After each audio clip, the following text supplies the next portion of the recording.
Hay lugares en el mundo donde la naturaleza parece viva, lugares donde el viento no sopla, sino que susurra, donde el silencio pesa tanto que uno acaba escuchando sus propios pensamientos, como si no fueran suyos. Y luego están las montañas Kamar-Daban, perdidas en Siberia, cerca del lago Baikal. Estas montañas parecen infinitas, frías, antiguas, vacías, pero quienes han estado allí aseguran que hay algo extraño en ellas, algo difícil de explicar, algo que hace que incluso excursionistas expertos sientan que no deberían permanecer demasiado tiempo.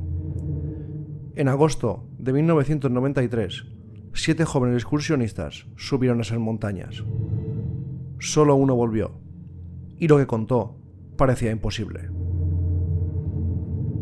Esta noche, bienvenidos a Lo que va 51, entramos en uno de los casos más extraños y perturbadores de la historia moderna de Rusia, el incidente de Kamar-Daban.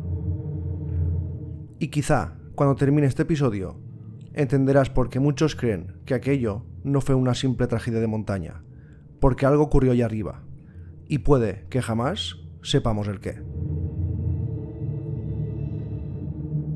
Agosto de 1993. La Unión Soviética ya había desaparecido oficialmente hacía poco tiempo.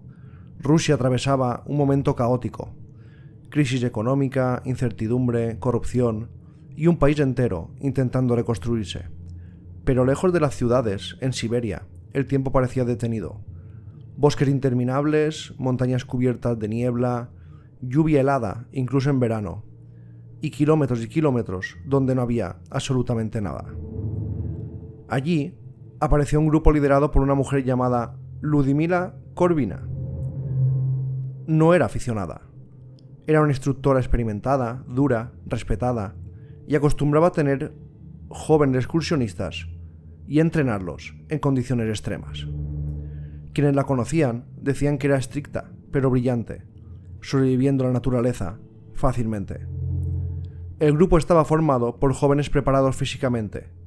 No eran turistas perdidos. Habían entrenado durante años. Y aún así, ninguno estaba preparado para lo que iba a pasar. Entre ellos estaba Valentina Uchochenko, la única persona que sobreviviría.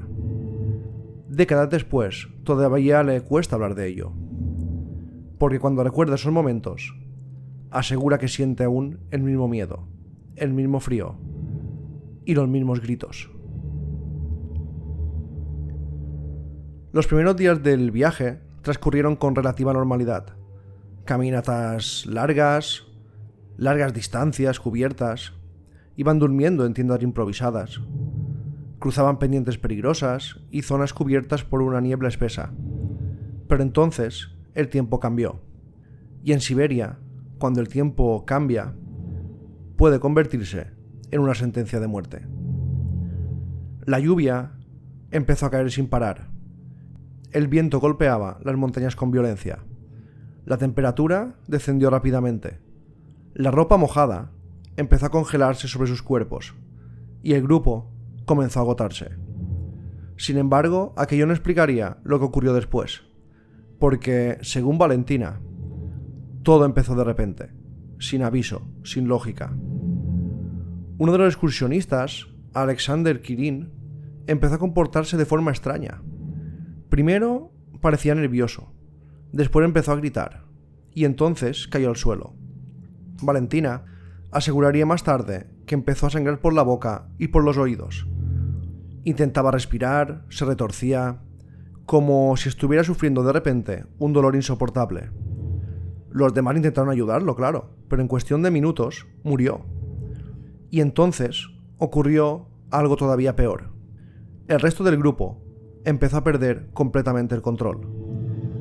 Uno salió corriendo montaña abajo. Otro empezó a golpearse la cabeza contra las rocas. Algunos gritaban histéricamente. Otros se arrancaban la ropa, pese al frío brutal. Y la líder, Korovina, intentaba entender qué estaba pasando. Imagínalo. Estás perdido en una montaña remota de Siberia, lluvia fría, casi aguanieve. El viento apenas te deja escuchar, y tus amigos empiezan a enloquecer delante de ti. Uno sangra, otro corre hacia la niebla, otra se desploma. Y de repente te das cuenta de que quizás todos van a morir.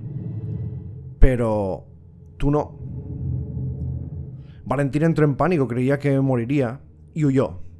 No sabía qué hacer, no sabía qué estaba ocurriendo, solo quería alejarse de ese lugar. Años más tarde, describió aquellos momentos como una pesadilla imposible de comprender. Decía que sentía que algo terrible había invadido al grupo, que el miedo era contagioso, como un virus que se mete sin darte cuenta, y que la montaña, esa zona, parecía empujarlo hacia la locura. No murió. Pasó la noche escondida entre rocas, completamente sola, escuchando el viento y esperando a que amaneciera. Pero cuando llegó la luz, se dio cuenta que todos sus amigos seguían muertos. No fue una pesadilla. Estaban todos esparcidos por la montaña, en posiciones extrañas, como si hubieran estado huyendo de algo invisible. Valentina empezó entonces un descenso desesperado, sin apenas comida, agua, empapada, temblando, sola en mitad de Siberia. Caminó durante días, entre niebla y lluvia. Dormía donde podía. Tenía miedo incluso de cerrar los ojos por si esa especie de locura, esa especie de virus extraño, iría por ella. Aseguraba que cuando el viento soplaba entre las montañas, era un sonido casi humano. Dice que empezó a oír como voces lejanas, oía gritos, y finalmente, por suerte, logró encontrar un grupo de kayakistas cerca del río Snaya. Ella estaba ya a punto de morir, en estado de shock, apenas podía hablar, y cuando contó lo sucedido, nadie entendía nada. Al principio no se la creían mucho. Pero sí, al final los equipos de rescate llegaron al lugar y tardaron un poco a localizar los cuerpos porque la tormenta que empezó esa noche seguía y lo estaba dificultando enormemente todo. Finalmente encontraron a los excursionistas y la escena era muy extraña. Algunos estaban semidesnudos, otros parecían haber muerto mientras intentaban escapar. No había señales de violencia externa graves, no había huellas de animales, no había huellas en teoría, de otras personas. No había indicios de asesinato.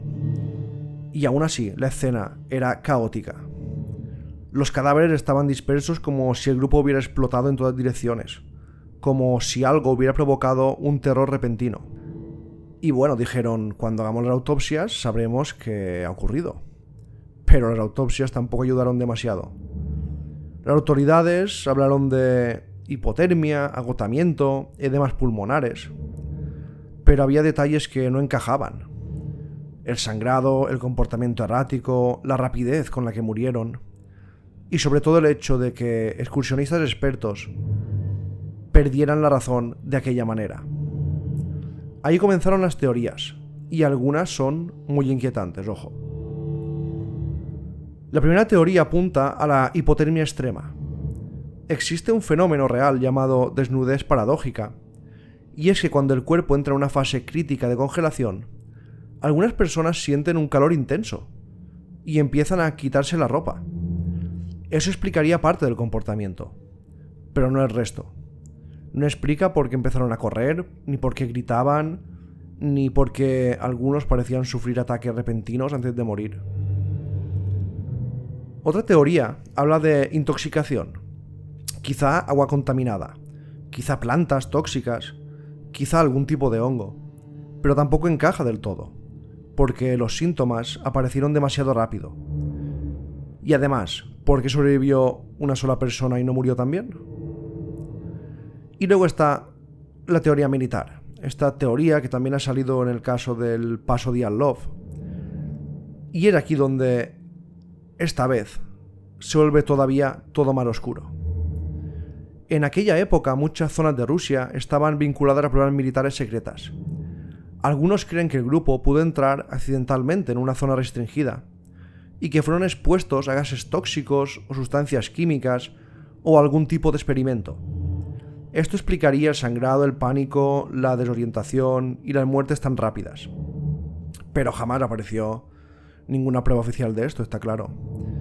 Y Rusia también no investigó mucho en profundidad este caso. Sin embargo, hay una teoría todavía más extraña. Los infrasonidos. Son frecuencias tan bajas que el oído humano no puede escucharlas conscientemente, pero el cuerpo sí lo percibe. Y muchos animales también lo perciben. Algunos científicos creen que ciertos vientos atravesando montañas, en según qué tipo de tormentas, pueden generar infrasonidos, capaces de provocar ansiedad extrema, ataques de pánico, paranoia, sensación de presencia e incluso alucinaciones. Imagínalo. Estar agotado, empapado, muerto de frío. Y de repente tu cerebro empieza a sentir un terror irracional imposible de controlar. Quizás eso explicaría por qué el grupo actuó como si algo invisible los estuviera persiguiendo. Y a lo mejor ocurrió lo mismo en el caso del paso Dyatlov. Pero para muchos, ninguna teoría termina de convencer. Porque hay algo profundamente extraño en este caso. Algo difícil de explicar. Algo que recuerda demasiado a otros incidentes misteriosos ocurridos en montañas como el que os he comentado de Dyatlov. Como si ciertos lugares escondieran algo. Algo antiguo, algo silencioso, algo que no quiere ser encontrado. Hay quienes creen que las montañas generan condiciones psicológicas extremas. Otros creen que los militares hacen pruebas en estos lugares. Y algunos hablan de algo mucho peor. Porque cuando Valentina hablaba de aquella noche, nunca describía simplemente una tormenta. Describía miedo, miedo absoluto. Un miedo que parecía extenderse de una persona a otra. Como he dicho antes, una especie de infección invisible. Y eso es lo más inquietante del caso. No cómo murieron, que no quedó muy claro, sino de qué intentaban escapar. Quizá nunca lo sabremos, quizá la montaña simplemente lo destruyó poco a poco, por motivos que no conocemos. A lo mejor motivos naturales o motivos más terrenales. O quizá durante unas horas perdidas en la niebla de Siberia, 7 personas encontraron algo imposible de comprender. Algo que no conocemos, algo misterioso, algo extraño. Algo que convirtió una excursión en un infierno. Y mientras el viento siga soplando entre las montañas Kamar-Daban, tal vez los ecos de aquellos gritos vuelvan a sonar allá arriba, esperando en mitad de la niebla, en mitad del silencio. Y quizá algunos secretos en las montañas nunca deberían ser encontrados. Gracias a todos. Esto es La Cueva 51. Espero que os haya gustado este episodio.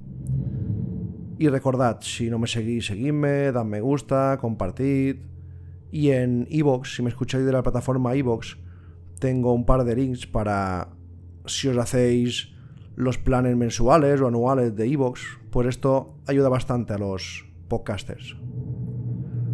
Gracias a todos y hasta la próxima.